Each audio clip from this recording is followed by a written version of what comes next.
Hello everyone, welcome back to my another mini blog video. সবাই কেমন আছো বন্ধুরা? আশা করি যেন সবাই খুব ভালো থেকো। তো আমি সকালবেলা একটু এসেছিলাম গাছগুলোকে দেখতে, আর আমার গাছ লাগিয়েছিলাম অ্যালোভেরা গাছ আর ফুল গাছ। তো কিছুদিনের মধ্যে খুব সুন্দরভাবে অ্যালোভেরা গাছটা আমাদের অনেক বড় হয়েছে। আর একটু অ্যালোভেরা নিয়েছিলাম, একটু স্কিনের জন্য লাগাবো, স্কিনের জন্য খুব ভালো অ্যালোভেরাটা লাগালে। তো তোমরা তো সবাই জানো। তারপর এদিকে আমি স্নান টান করে ফ্রেশ হয়ে গিয়েছিলাম। আর ব্যস্ততা দিনের মাঝে আজকে রবিবার, নানান রকমের কাজ থাকে ঘরে। আর এদিকে আমার ফ্রেশ ট্রেশ হয়ে আমি চলে আসলাম ঘরের পুজো করতে। আর এদিকে ঘরের পুজোটা আমি কমপ্লিট করে নিয়েছি। ঘরের পুজো কমপ্লিট করে নেওয়ার পরে আমার এদিকে ব্রেকফাস্টটা বানাবো আজকে। আর ব্রেকফাস্টটা আজকে করলাম পরোটা, আর সাথে আছে চানার ডাল। আর এদিকে আমার রেডি হয়ে গেছে ব্রেকফাস্টটা। আর ব্রেকফাস্টটা এদিকে কমপ্লিট করে নিলাম। ব্রেকফাস্ট কমপ্লিট করার পর আমি চলে আসলাম রান্না করতে। তো আজকে তো বানাবো সানডে, যার জন্য আজকে নিরামিষে রান্না তো হয় না। তো আজকে করব চিকেন রান্না। আর এদিকে আমি চিকেনটাকে একটু টাইমের জন্য ম্যারিনেট করে রাখবো।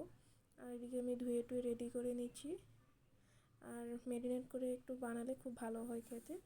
তোমরা কিভাবে বানাও সবাই কমেন্ট করে অবশ্যই। আমি তো এইভাবে বানাই, একটু টাইম ম্যারিনেট করে রেখে তারপর আমি কিছু টাইম পর আমি বানাই। তারপর এদিকে আমার ম্যারিনেট করা হয়ে গিয়েছিল।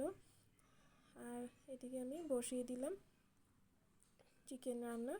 আর চিকেন রান্নাটা আমার প্রায় কিছুক্ষণ পর হয়ে যাবে। আর আলুগুলো একটু লাস্টে দেবো, কারণ আলুটা একটু তাড়াতাড়ি সিদ্ধ হয়ে যাবে। তো এদিকে আমি ভাজা করে রাখা আলুটা দিয়ে দিলাম। তারপরে কিছুক্ষণের মধ্যে গ্রেভি করব, তারপর আমি দিয়ে দেবো ঝোল। তারপর ফাইনাল আমার চিকেন রান্না হয়ে যাবে। আর এদিকে করে নিয়েছিলাম আমি ভাত। আর এদিকে আমার ভাত হয়ে গেছে, আর আমি চলে আসলাম ছাদে। তো আজকে কাপড় অনেক ধোয়া হয়েছিল আমার, তো কাপড় ধুয়েছিলাম আর কবুতরকে দিয়ে দিলাম চাল। আজকে ওয়েদারটা খুব ভালো করেছে, ঝলমল রৌদ্র, আর খুব ভালো লাগছে হাওয়াটা। আর ওয়েদারটা খুব ভালো করেছে, অনেক দিন হয়েছে ওয়েদারটা বৃষ্টি নেই আর রৌদ্র উঠলো আজকে অনেক দিন পর, খুব ভালো লাগলো। তো এদিকে আমার একটু ওয়াক করছিলাম, আর কিছু গাছে জল দেওয়ার ছিল, তো গাছে জল দিয়ে নিলাম। তারপর আজকে ভিডিওটা এই পর্যন্ত রাখলাম। আবারও দেখা হবে অন্য একটা নেক্সট ভিডিওতে। Thank you for watching my all followers. সবাই পাশে থাকো, আমি সবাই পাশে আছি। সবাই স্কিপ না করে ফুল ভিডিও সবাই দেখো, লাইক কমেন্ট শেয়ার করো। আমি সবার পরিবারে নিশ্চয়ই যাব। আর যারা যারা কমেন্ট রেখে যাবে, তো তোমরা নতুন বলে বলবে যে আজকে নতুন এই পেজে, তো আমি তোমাদের পরিবারে গিয়ে ফলো করে আসবো। তো বাই বন্ধুরা, আমরা দেখা হবে অন্য একটা ভিডিওতে।